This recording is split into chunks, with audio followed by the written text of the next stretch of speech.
이제 요한복음 4장 말씀을 지금 나누고 있는데 한 사마리아 여인에 대한 이야기예요. 굉장히 길게 지금 지속이 되고 있어요. 지금 26절까지 왔는데도 아직 안 끝나요.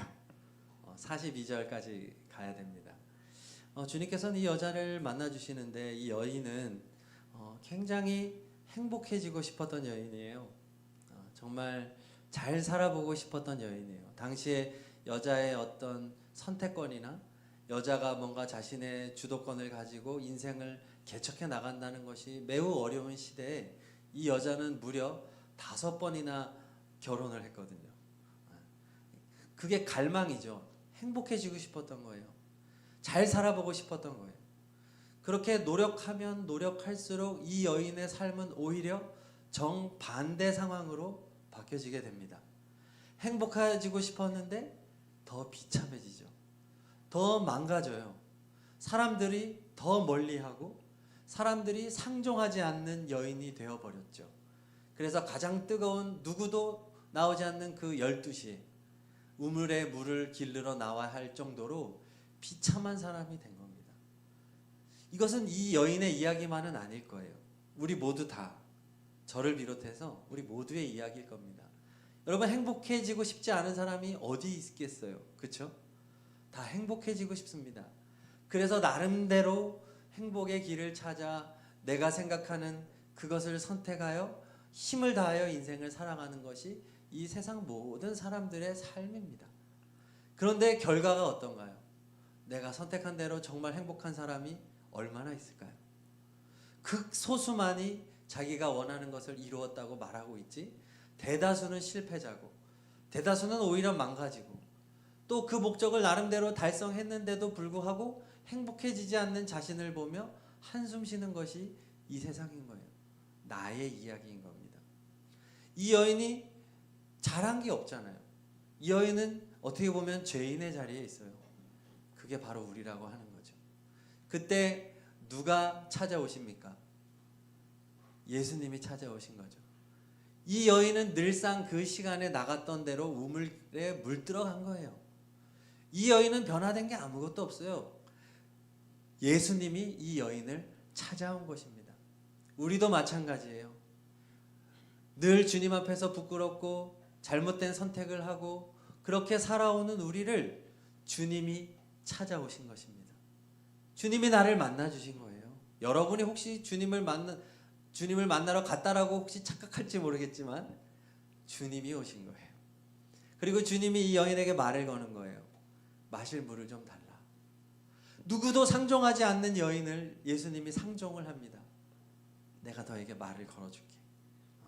유대인으로서 사마리아인과는 상종하지 않는데 남자가 여자에게 말을 걸어줍니다. 그러면서 이 여인의, 말하지 않았는데 이 여인의 가장 핵심적인 문제를 말해줘요. 너에게 남편 5이 있었지. 그리고 너가 6번째 남자를 만나고 있지. 말하는 거예요. 이 여인에 대한 관심이죠. 자, 근데 이 여인이 말하지도 않았는데 이 문제를 알고 있으니까 여인이 뭐라고 말했느냐. 19절, 우리 앞에 있는 부분을 이제 PPT를 좀 따라오시면 좋겠습니다. 시작 읽겠습니다. 선생님, 내가 보니 선생님은 예언자이십니다. 예언자는 다른 말로 선지자예요. 선지자, 예언자는 아는 사람이에요. 하나님의 계시를 받아서 일반 사람들은 알지 못하는 것을 아는 사람을 선지자라고 말합니다. 예언자라고 말하죠. 말하지도 않았음에도 불구하고 이미 알고 있었다. 이거 하나님이 알려준 거죠. 이 여인이 알아차립니다. 당신은 예언자시군요. 나의 이 비밀을 알고 있다니.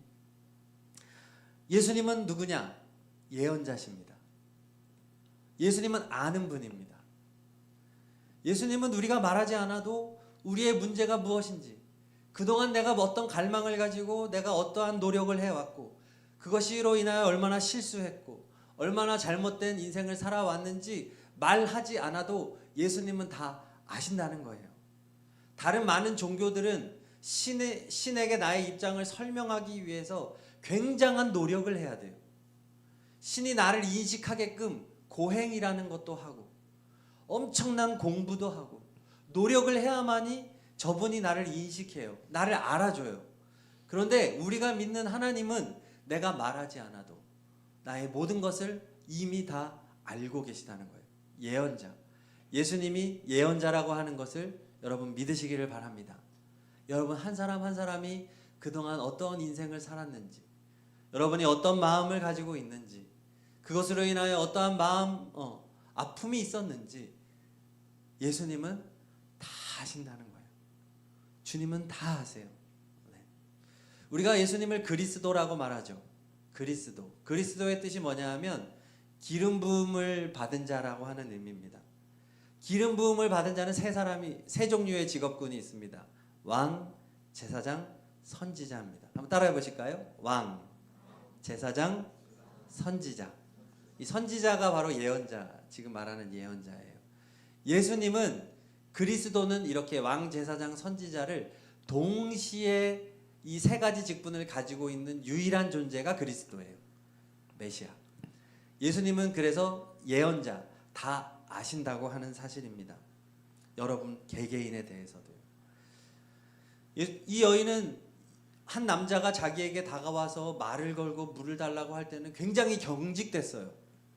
어떻게 유대인인 당신이 나에게 말을 거냐. 너무 당황했죠. 놀랬죠. 이 사람 정신 나간 사람 아니야? 그런데 지금 이제 대화를 하면서 이 사람이 자기에 대한 악의가 없고 오히려 이제 하나님의 예언자라고 하는 것을 깨닫게 되자 이 여인의 마음 문이 확 열려버립니다. 그러면서 이 여인의 질문이 생겨요. 자, 20절 같이 읽어보겠습니다. 시작. 우리 조상은 이 산에서 예배를 드렸는데 선생님네 사람들은 예배 드려야 할 곳이 예루살렘에 있다고 합니다. 자, 그동안 이 여인의 인생의 질문은 아마 남자였을 거예요. 그렇지 않을까요? 이 여인의 문제는 왜? 거기서 행복을 느끼고 싶었으니까. 아마 이 여인이 이 질문을 이어간다면 왜 나는 그런 남자를 만나야 했나요? 5번의 결혼과 이혼의 과정이 어떠했는지 우리는 알 수 없지만 좋진 않았겠죠. 하나님, 왜 나에게 그런 남자들이 꼬였나요? 그 사람은 왜 나에게 그랬나요? 어떤 자신의 그 문제를 이어갈 수도 있는데 이 여자는 지금 전혀 다른 이야기로 전환이 돼요. 그렇죠? 남편 문제는 이 여인의 눈에 보이는 문제였어요. 그것을 성경에서는 육적인 문제라고 말해요. 육적인 문제에 매여 있던 이 여인이 예언자를 만나고 나니 영적인 문제로 질문이 바뀌어지게 되는 겁니다. 그녀의 시선이 지금 옮겨지게 된 거예요. 예수님을 만나면 육적인 문제, 현실적인 문제, 그동안 내가 궁금했던 문제에서 영적인 문제로 바뀌어지게 돼요. 우리도 마찬가지입니다. 그동안 대다수의 사람들이, 성도들마저도 가지고 있는 문제는 돈 문제예요. 남자 문제, 여자 문제, 가정 문제, 관계 문제, 건강 문제. 우리는 대부분 이 문제로부터 시작을 합니다. 기도할 때도 거의 이런 기도를 해요. 우리는 육적인 삶을 살아갈 수밖에 없기 때문에 시작은 그렇게 하는데, 여러분 여기서 멈춰있는 사람은 육적인 그리스도인이에요. 이제 예수님을 만나게 되면요, 우리의 문제가 영적인 문제로 넘어가게 됩니다. 이 여인의 진짜 문제는 육적인 문제가 아니거든요. 남자가 진짜 문제가 아니에요. 자, 20절을 자세히 보세요. 이 여인이 무엇에 대한 궁금증을 가지고 있습니까? 우리 조상은 이 산에서 예배예요. 예배라고 하는 문제가 갑자기 툭 튀어나오게 된 거예요. 영적인 문제이기 때문에. 예배가 뭡니까, 여러분? 예배는 나와 하나님과의 관계예요. 그동안 이 여인의 문제는 자기와 남자와의 관계였어요. 그런데 이제 예수님을 만나고 나니까 나와 하나님과의 관계에 눈을 뜨게 된 거예요. 이게 진짜 문제거든요. 그래서 우리가 예수님을 만나야 되는 거죠. 여러분이 만약에 인생의 문제들의 육적인 문제에만 얽매여서 살아가고 있다고 한다면 여러분은 예수님을 못 만난 거예요. 왜 나는 이런 현실적인 삶을 살아갈까? 나의 부모님은 왜 이럴까? 나의 가정은 왜 가난할까? 나는 왜 연애가 안 될까? 나는 왜 이렇게 공부가 안 되고 취업이 안 되고 자꾸 현실적인 문제만 가지고 살아간다면 예수님을 못 만난 거예요. 사도행전 3장에 보면은 한 안진뱅이가 등장합니다. 태어나서 단 한 번도 걸어본 적이 없어요. 그는 자기가 할 수 있는 게 없어요. 그가 할 수 있는 것이라고는 구걸하는 것밖에 없습니다. 그래서 그는 다른 사람에 의하여서 성전으로 옮겨져서 성전 문 앞에서 구걸을 합니다. 그게 그가 할 수 있는 전부였기 때문에. 그런데 어느 날 베드로와 요한이 성전에 기도하러 가다가 이 안진뱅이를 발견한 거예요. 이 안진뱅이에게 이 안진뱅이는 베드로와 요한이 돈을 줄 줄 알고 봤죠. 그런데 베드로와 요한이 뭐라고 말합니까? 내게 은과 금은 없다. 하지만 내게 있는 것이 있다. 바로 나사렛 예수 그리스도의 이름이다. 나사렛 예수 그리스도의 이름으로 명하노니 일어나 걸어라 하고 그 손을 잡고 일으켜 세웁니다. 그때 이 안진뱅이가 갑자기 한 번도 걸어본 적이 없는데 그 힘없고 근육 없고 도저히 기능을 할 수 없었던 그 발에 하나님의 신적인 역사하심이 들어가서 자리에서 벌떡 일어나게 되죠. 그 다음에 어떠한 일이 일어났느냐? 사도행전 3장 8절 말씀을 같이 읽겠습니다. 시작. 벌떡 일어나서 걸었다. 그는 걷기도 하고 뛰기도 하며 하나님을 찬양하면서 그들과 함께 성전으로 들어갔다. 그는 늘 성전에 왔어요, 사실은. 그러나 성전 안에는 못 들어갔어요. 그가 성전에 온 목적은 예배가 아니었어요. 먹고 사는 문제였어요. 육적인 문제에 얽매여 있었어요. 아무것도 할 수 있는 게 없었어요. 그런데 예수님을 만나자, 예수 이름을 능력을 경험하자 그가 일어나게 된 겁니다. 이것은 눈에 보이는 현상이지 영적으로는 이 사람의 영적인 눈이 뜨여졌다는 얘기예요. 영적인 눈이 뜨여지니까 이제 이 사람의 관심사가 인간관계에서가 아니라 육적인 문제가 아니라 이 안진뱅이는 이제는 영적인 문제에 눈이 뜨여지게 돼서 나와 하나님 사이의 관계에 관심을 갖게 됐던 거예요. 일반적으로 안진뱅이가 눈을 뜨면 이제 뭘 먼저 해야 되겠습니까? 가정으로 뛰쳐가서 엄마 아빠 나 이제 걸어요. 나 이제 걸을 수 있어요. 아니면 직장 어디 막노동 하는 데라도 가서 이제 내가 일해서 돈 벌어 먹을 수 있어요. 나에게 일자리를 좀 주세요. 이게 상식이잖아요. 그게 아니라 이 안진뱅에게 일어난 변화는 이제는 성전 안으로 들어왔다는 얘기죠. 육적인 문제에서 헤매이던 그가 이제는 영적인 문제에 눈을 뜨고 하나님과의 관계가 이제부터는 열려지게 된다는 거예요. 예수님, 바로 예수님을 만나면 이러한 일이 일어난다는 것이죠. 이 자리에 혹시 여러분들이 어떤 목적으로 와 있는지는 모르겠습니다. 혹시 성전 문 앞까지만 왔다가 육적인 문제나 가지고 있다가 그냥 돌아가지는 않았는지요. 하나님과의 관계를 볼 수 있는 영안이 열리기를 축복합니다. 그건 주님을 만나야만 되는 것이죠. 자, 여인의 질문을 더 보겠습니다. 20절 다시 한번 보겠습니다. 우리 조상은 이 산에서 예배를 드렸는데 선생님네 사람들은 예배 드려야 할 곳이 예루살렘에 있다고 합니다. 자, 예배 장소에 대한 말을 하죠. 예배 드려야 할 곳, 이것은 반드시 예배를 드려야 할 곳이라는 의미가 있어요. 유대인들은 반드시 예배 드려야 할 장소를 어디로 여겼을까요? 예루살렘 성전입니다. 히타를 좀 꺼줄까요? 너무 따뜻해서 지금 저도 졸음이 올 것 같아요. 유대인들이 반드시 예배를 드려야 되는 곳은 예루살렘 성전입니다. 그래서 중요한 절기 때는 반드시 성전에 가야 됐어요. 평상시에는 회당이라고 하는 곳이 이런 성전의 역할을 임시로 감당하기는 했으나 반드시 그들이 예배드려야 할 처소는 예루살렘 성전입니다. 왜냐하면 성전에 언약궤가 있고 이 언약궤 안에 하나님의 말씀, 십계명이 있기 때문에 그렇죠. 그런데 반드시 예배드려야 될 곳이 예루살렘 성전이라고 하는데 이 사마리아 여인에게 있어서 사마리아 사람들은 예루살렘 성전에 갈 수가 없었어요. 제가 일전에 설명드렸던 것처럼 혼혈이었기 때문에 아수르에 의해서 혼혈 민족이 되어버렸기 때문에 유대인들이 사마리아 사람들을 개 취급을 하고 상종하지 않고 경멸하고 멸시했기 때문에 그들의 종교적 핵심지인 예루살렘 성전에 감히 갈 수 없도록 다 막아놨어요. 그래서 어쩔 수 없이 하나님을 동일하게 믿고 있던 이 사마리아 사람들은 기원전 322년에 그리심산, 그 산에다가 자신들의 성전을 세우게 됩니다. 예배는 드려야 되겠는데 예루살렘 성전에 못 가니까 그리심산에다가 성전을 지었는데, 또 안타깝게도 200년 후에 하스모니안 왕조에 의해서 그 성전이 또 무너지게 돼요. 그래도 어떻게 해요? 갈 데가 없으니까 무너진 성전이었지만 그럼에도 불구하고 그리심산에서 기도하고 나름의 예배를 드렸던 이 사마리아 사람들인 거예요. 이 여인에게는 예배 갈증, 그러니까 인생의 갈증을 해결하기 위해 남자를 만나기도 했지만 나름대로 영적 갈증도 해결하고 싶었던 거예요. 그래서 예배를 드리고 싶은데 예루살렘 성전에도 못 가고 그리심산에는 성전이 무너져 있고, 그래도 사람들은 예배를 하는데 예배가 이게 제대로 되겠어요? 그러니까 그 답답한 마음을 예수님에게 말한 거예요. 어디가 맞습니까? 예루살렘 성전 못 가는데요. 물어본 거예요. 자, 그때 예수님 뭐라고 말하냐?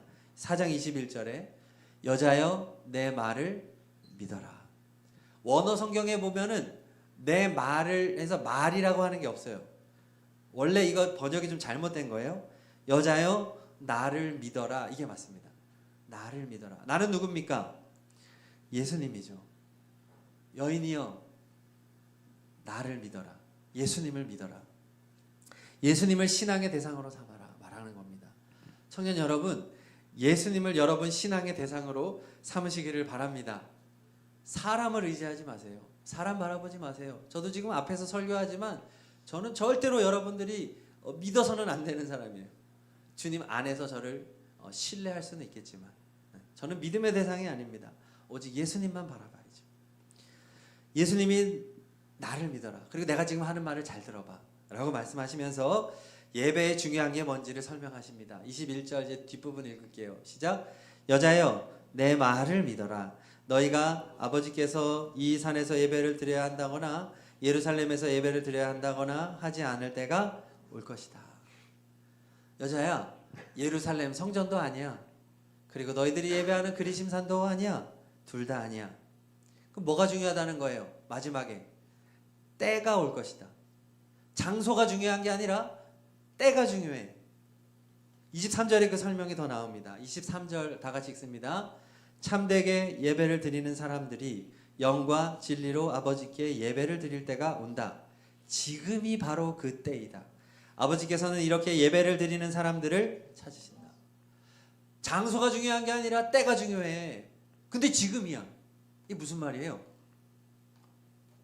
지금 이 말을 하고 계시는 예수님 때문이에요. 누구도 하나님 앞에 참된 예배를 드릴 수가 없었어요. 그런데 지금 이 여인을 만나지고 있는 예수님으로 인하여 참된 예배를 드릴 수 있다. 바로 지금이 참된 예배를 드릴 수 있는 상황이다 라고 말씀하는 거예요. 예수님이 하나님께 나아가는 길이기 때문에, 하나님께 예배드리는 통로이기 때문에 그런 거예요. 여러분, 누구도 하나님께 예배를 드리고 싶을 때 예수님을 통하지 않고서는 누구도 하나님께 예배할 수 없습니다. 교회라고 하는 건물이 있다고 하나님은 그 예배를 받으실까요? 아니요. 아무리 멋진 건물, 아주 좋은 음향 시스템, 조명, 그것이 있다고 하더라도 예수님이 없다면 그 예배는 예배 아닙니다. 또 신학적이고 매우 유명한 목회자가 설교를 한다고 해서 그것이 예배되는 것도 아닙니다. 웅장한 성가대와 또 아름다운 찬양팀의 연주와 음악이 있다 할지라도 예수님이 없으면 그것은 예배가 아니에요. 그래서 예수님이 자세히 설명합니다. 우리 24절 읽겠습니다. 시작. 하나님은 영이시다. 그러므로 하나님께 예배를 드리는 사람은 영과 진리로 예배를 드려야 한다. 두 가지가 필요해. 첫 번째는 뭐죠? 영의 예배가 돼야 한다. 영의 예배. 여기서 영이라고 하는 것은 성령이라고 할 수도 있겠지만 우리 마음의 중심, 이제 원어를 봤을 때 내 마음의 중심이라고 보는 것이 더 바람직합니다. 내 마음의 중심의 예배가 되어야 한다라고 하는 거죠. 이제 예루살렘 성전도 아니야, 그리심산도 아니야, 너의 마음이 예배 장소야 라고 말하는 것입니다. 좀 이해가 되시나요? 네 마음이 예배의 장소야. 왜 그럴까요? 이제 예수님이 우리의 마음을 예수님의 성전 삼았기 때문입니다. 성경에서 우리의 마음이 주님의 성전이라고 했거든요. 이제 예수님은요, 우리의 마음을 성전 삼아서 우리 마음에 찾아오세요. 부활하시고 승천하신 예수님께서 우리에게 보내신 성령이 바로 예수님이거든요. 예수님의 영. 성령께서 이제는 예루살렘 성전으로 가지 않아요. 그리심 산으로 가지 않아요. 이제는 우리들의 마음에 오신다는 거예요. 여러분의 마음이 성전입니다. 예수님은 여러분의 마음의 문을 두드리십니다.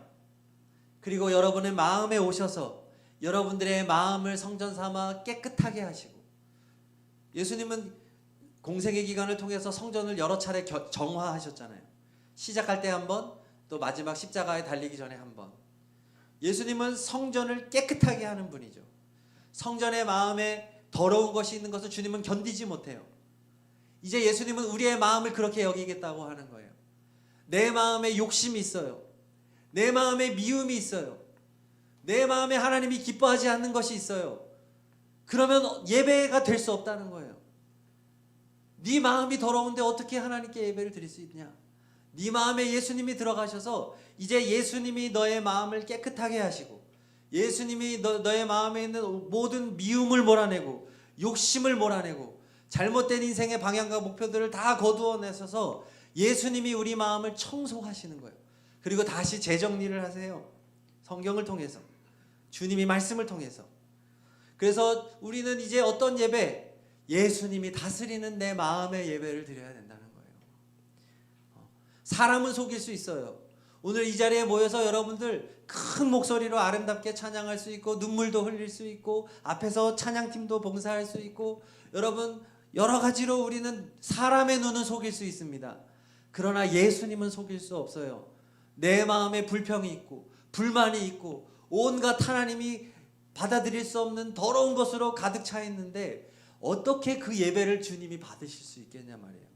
내 마음을 볼 수 있어야 된다는 거예요. 주님께 내 마음을 내어드리지 않고서는 불가능한 것이죠.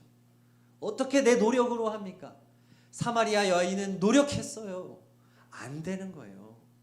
청년 여러분, 지금 오늘 말씀은 우리에게 자꾸 노력하라고 하는 게 아니에요. 네가 노력해도 안 된다고 말하는 거예요. 그게 복음이라고 하는 거예요. 예수님이 오셔서 예수님이 해야 된다고 하는 거예요. 우리 마음에 있는 악한 것들을 어떻게 내 힘으로 몰아냅니까? 안 돼요. 그것은 예수님이 하셔야 되는 거예요. 영의 예배, 그것은 마음의 예배다는 거예요. 두 번째, 참된 예배는 어떤 예배입니까? 자, 지금 방금 거 다시 보여주세요. 영은 우리 마음의 중심, 마음의 예배. 자, 두 번째, 참된 예배는 무엇으로 드리는 예배입니까? 진리, 영과 진리. 두 번째입니다. 자, 진리는 누구죠? 예수님입니다.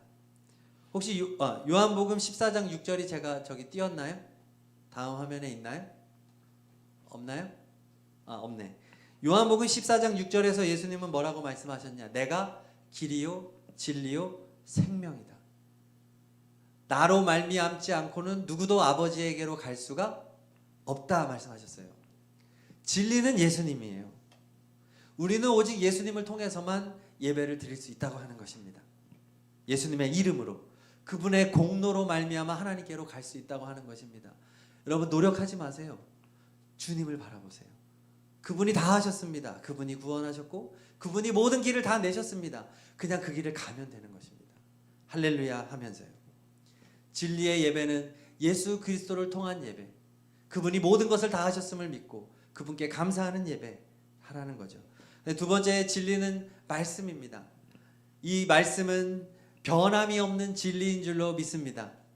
세상이 변하고 사람의 철학이 바뀌고 사상이 변하여도 이것이 그렇게 오랫동안 1600년 동안 쓰여진 책이고 이것이 완결된 것도 지금부터 2000년 전이에요. 그렇게 오래전에 쓰여진 책이지만 오늘도 변함없이 우리에게 살아계신 하나님에 대한 진리의 말씀을 전해주는 책이 바로 이 성경 말씀인 것입니다. 그러므로 우리는 어떠한 예배를 드려야 되느냐? 성경에 근거한 예배, 성경에서 우리에게 가르쳐준 예배, 성경이 기준이 되어야 한다는 것입니다. 그래서 우리가 예배를 드릴 때에도 모든 예배의 예식이나 순서 같은 것들이 성경과 일치하는가 계속해서 우리는 점검해야 되는 거죠. 말씀 중심의 삶을 말하는 거예요. 내 마음이 예배잖아요. 내 마음의 예배를 드린다고 하는 것은 주일에만 나와서 예배 드릴 수 없잖아요. 우리는 일주일 내내 주중에도 우리는 마음으로 주님과 함께 있기 때문에 우리는 1시간만 주일날 예배 드리는 것이 아니라 일주일 내내 하루 24시간 우리를 예배를 드리는데 이 예배를 드릴 때의 기준이 뭐냐는 거예요. 말씀이 기준이 돼야 된다. 이 말씀에 합당한 삶, 그것이 예배입니다. 교회에 나와서 어떤 형식을 차리는 게 아니라 말씀으로 살면 곧 예배자가 되는 거예요. 청년 여러분, 하나님의 말씀이 나의 삶의 근거가 됩니까? 나의 삶의 기준이 됩니까? 내 삶이, 내 생각이 얼마나 이 말씀과 일치하고 있습니까? 혹시 하루를 보내면서 성경 말씀이 한 구절도 생각이 안 나고 있지는 않습니까? 저는 그럴 때가 너무 많아서, 목사인데도 불구하고 하나님의 말씀은 한 구절도 생각이 나지 않으면 그럼 도대체 우리는 무슨 기준으로 살아가고 있을까요? 내 멋대로, 내가 기준되고 세상의 소리에 따라서 살 수밖에 없는 거죠. 주님의 말씀이 생각이 안 나는데, 그 주님의 말씀은 왜 생각이 안 날까요? 읽지 않으니까요. 귀 기울이지 않으니까요. 내 마음이 여기 없으니까요. 하나님의 말씀을 절대적인 기준으로 삼고 살아가는 여러분이 되기를 축복합니다. 그래서 여러분들은 핸드폰만 있으면 우리 가피풀 성경 다 보내드렸잖아요. 혹시 못 받으신 분 저한테 얘기해 주세요. 다 선물로 드릴게요. 세번역 성경 1,500원밖에 안 해요. 세번역 성경 보시면 너무 쉽고, 최근에 제가 보니까 우리말 성경도 있어요. 우리 가피풀에 가면 우리말 성경이 좀 더 쉽더라고요. 그러니까 공식 성경으로 쓰기에는 세번역이 좋고, 개인적으로 편하게 보려면 우리말 성경 버전이 좋아요. 또 우리말 성경이 가피풀에서 좋은 이유가 음원을 살 수가 있어요. 세번역은 음원이 없어요. 안타깝게도. 근데 우리말 성경은 음원을 6,000원을 주고 살 수 있어서 음원을 여러분들 운전하거나 어디 버스를 타고 대중교통을 타고 이동하실 때 일일이 보기 힘들잖아요. 눈을 감고 또 자기 전에 틀어놓기 좋아서 우리말 성경을 또한 추천을 하겠습니다. 2개 다 있으면 좋을 것 같아요. 하나님의 말씀을 늘 읽고 듣고 생각하고 내 삶의 기준 삼으신다면 여러분들은 하나님이 말하는 그런 바른 기준의 예배를 드릴 수 있다는 거예요. 자, 하나님은 이러한 진정한 예배자를 기다리세요. 우리 23절 봤는데 맨 아래 노란 줄 뭐라고 말합니까? 아버지께서는 이렇게 예배드리는 사람들을 찾으신다고요. 저 찾으신다고 하는 단어는 수색한다라고 하는 의미가 있대요. 수색한다. 찾고 간절하게 찾아다니시는 하나님의 열망을 보여주세요. 하나님이 왜 저렇게 찾고 찾으실까요? 없으니까요. 흔하다면 저렇게 찾을 필요가 없잖아요. 찾기가 어렵다는 거예요. 예수 이름으로 내 마음을 성전 삼아 주님을 내 마음에 모셔드리고 내 말 한마디 생각 하나 다 주님께 내어 맡기고 늘 자나깨나 하나님의 말씀을 품고 주님의 말씀으로 살아가려고 하는 영과 진리의 예배자가 없다는 거예요. 주님의 탄식이죠.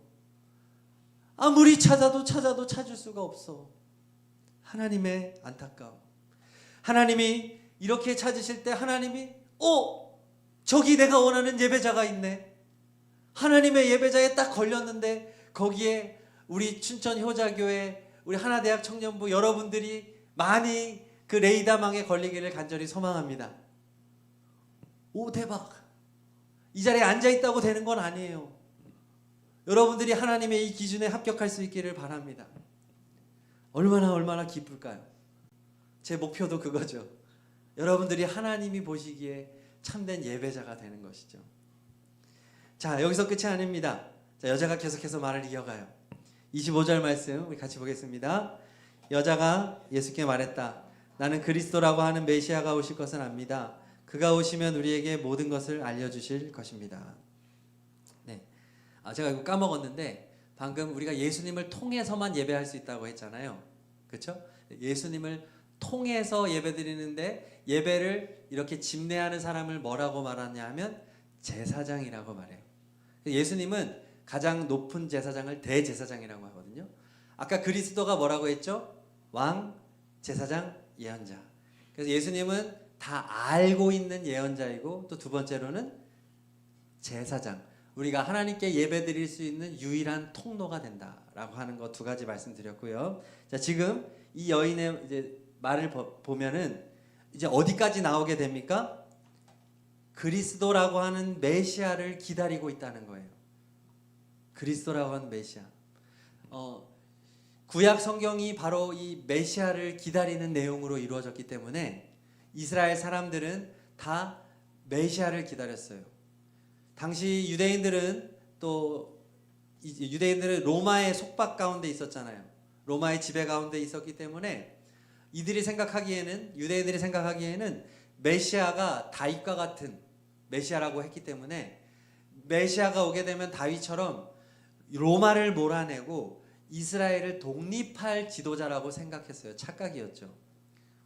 예수님은 사실은 온 세상을 구원하기 위해서 오신 거죠. 이스라엘만의 구원자가 아니라 모든 세상의 구원자로 오시는 건데, 아직 선명하게 이 메시아에 대한 인식이 없었던 시대였기 때문에 유대인들은 이 메시아를 기다리고 있었고, 사마리아인들도 마찬가지, 그들도 하나님의 율법을 받은 백성으로서 메시아를 기다리고 있었던 거예요. 네. 자, 여기까지 이 여인의 질문이 지금 확장이 된 겁니다. 처음에는 마실 물을 달라로부터 시작했는데 지금은 그리스도 메시아를 기다리는 이제 거의 마지막 단계까지 이제 온 거예요. 자, 예수님이 뭐라고 대답할까요? 26절에 다 같이 읽겠습니다. 너에게 말하고 있는 내가 그다. 바로 나다. 예수님이 이 말을 하시려고 지금까지 다 끌고 온 겁니다. 그래 맞아. 내가 온 세상을 구원할 구원자야. 내가 온 세상의 왕이야. 아까 말씀드렸던 그리스도의 세 가지 왕, 제사장, 예언자 중에서 구원자, 메시아는 왕을 상징하는 왕. 예수님, 내가 너희들이 그토록 기다리던 바로 그 왕이야, 그 메시아야 라고 자신을 이제 드디어 드러내시는 겁니다. 처음부터 이 말을 했으면 이 여인이 믿지 않았겠지만 예수님께서는 이 여인의 모든 상황을 다 아시고 자신이 어떠한 존재인지 그리스도라고 하는 것을 알려주죠. 여러분 보세요. 예수님 얼마나 친절하신가요? 4장 1절부터 이제 앞으로 42절까지 한 여인과, 정말 누구도 상종하지 않는 죄인과 대화해요.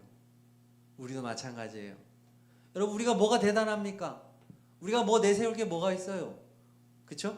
여러분, 강원도에 있잖아요. 우리나라에서도 가장 깡촌으로 여겨지는 강원도에서 우리나 여기 강원대 정도면 괜찮다 하지만 딴 데 보면 그렇게 생각 안 하잖아요. 우리의 지적 수준이 높으면 얼마나 높습니까? 우리가 돈이 많으면 얼마나 많습니까? 우리가 잘났으면 얼마나 잘났냐고요. 그렇지 않아요? 우리같이 부족하고 우리같이 연약하고 우리같이 별 볼 일 없는 사람들이지만 주님은 상관없다는 거예요. 오히려 주님은 오히려 이것을 인정하고 주님 앞에 갈망을 가지고 있었잖아요. 이 여인이 잘한 게 있다면 갈망이었던 거예요. 갈망, 소원, 좀 잘 살아보고 싶었던 이 갈망, 그리고 나름대로 어떤 예배에 대한, 하나님과의 관계에 대한 갈망, 그 질문이 있었다는 거 하나, 주님은 그것을 아마 옳게 보지 않았을까 생각이 들어요. 예수님은 보잘것없는 우리를 찾아오셔서 우리를 귀하다고 말씀해요. 너는 내가 사랑하는 존재야. 천하보다 너는 소중해. 내가 너와 대화를 하고 있잖아. 너의 육적인 문제를 내가 알아. 너 많이 힘들었지.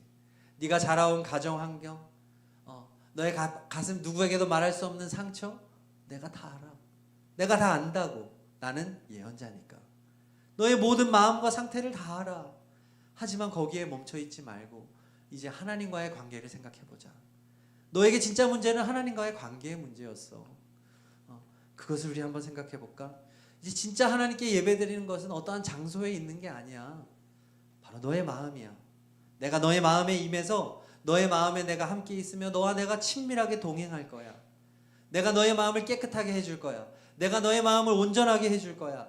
너의 마음의 모든 악한 것들을 내가 다 몰아내줄 거야. 너는 나만 바라봐. 내가 할게. 나만 의지하라고, 나만 신뢰하라고 예수님은 지금도 외치시는 거예요. 그리고 너는 내 말씀만 집중해. 이 말씀에 능력이 있거든. 이 말씀이 너를 생각을 바꿔줄 거야. 너의 마음을 바꿔줄 거야. 너의 인생의 기준을 바꿔줄 거야. 그렇게 된다면 너는 하나님이 찾는 참된 예배자가 될 거야. 하나님의 기준에 합한 사람이 될 거야. 하나님이 그런 예배자를 간절히 찾고 있거든. 그런데 내가 찾기가 너무 힘이 들어. 이 세상에는 온통 가짜들밖에 없어. 그 마음에 온갖 더러운 것을 다 가득 차고, 자기는 거룩한 척하고, 자기는 뭐 괜찮은 척하고, 자기가 무슨 목사다, 장로다, 나는 회장이다, 무슨 뭐 하면서 잘난 척이나 하고 교만한 사람들이 가득해. 내 기준에 합당한 사람은 없어. 너무 없어. 너가 그런 예배자가 되어주지 않겠니?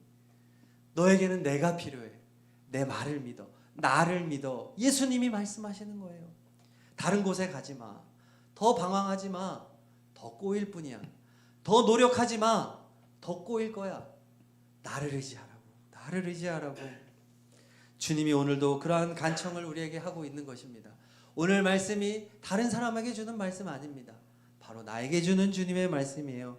여러분 마음을 활짝 열고 예수님을 마음에 모셔드리고 그분과 함께 그분과 친밀한 교제의 삶을 살아가시기를 바랍니다. 예수님은 어떠한 개념이 아니에요. 신앙생활은 그냥 뭐 뜬구름 잡는 식의 그게 아니에요. 주님은 살아계십니다. 주님은 우리와 지금 함께 하십니다. 이 자리에서 우리의 예배를 받으십니다. 각 여러분 한 사람의 마음속에서 주님은 이 시간 말씀하고 계십니다. 그분을 인정해드리고 그분에게 우리의 인생을 맡겨드리면 이제 그분이 일하십니다. 근데 우리가 주님이 일하도록 자리를 내어드리지 않는 거예요. 내가 다 결정해요. 내가 다 판단해요. 그러니까 자꾸 삽질을 하는 거죠. 잘못된 선택을 자꾸 하는 거예요. 주님이 하시도록 주님에게 내어드릴 수 있는 여러분 되기를 바랍니다. 그분을 왕 삼으십시오. 그분을 제사장 삼으시고 예수님을 예언자 삼아 예수님에게 모든 것을 다 드리시고 모든 것을 예수님께 맡기시고 모든 영광과 모든 존귀를 주님에게 올려드리시고 그럼 누가 자랑할 수 있습니까, 여러분? 누가 잘했다고 말할 수 있습니까? 내 목숨을 내어서 주님께 드리고 내 인생을 다 주님께 드려도 나는 자랑할 수 없어요. 왜? 주님이 하셨으니까요. 그렇지 않습니까? 김기용 목사가 여러분들을 위해서 나름대로 열심히 목회를 합니다. 여러분들을 위해서 기도합니다. 애를 씁니다. 그러나 그것은 제가 잘나서 한 게 아니라 제 안에 계시는 예수님이 하는 거예요. 저는 정말로 저는 이렇게 할 수 없는 사람입니다. 저는 차가운 사람이에요. 제가 저를 너무 잘 알아요. 저는 사실 정이 별로 없어요. 근데 주님이 제 안에 사랑을 주니까 그래도 여러분에게 사랑을 줄 수 있는 것이고 제가 기도할 때 여러분들을 위해서 눈물이 날 때는 제가 눈물 흘리는 게 아니라는 걸 너무 잘 알아요. 주님의 마음이 내게 부딪혀 오니까 그냥 제가 울고 있는 거예요. 내가 하는 건 아무것도 없습니다. 여러분 주님이 하시게 하십시오. 주님은 놀라운 일을 행하실 것입니다. 여러분의 삶의 주인의 자리를 주님께 내어드린다고 하는 것은 그냥 말로 되는 게 아니에요. 정말로 그 선택을 들이셔야 돼요. 선택을 주님께 드리시기 바랍니다.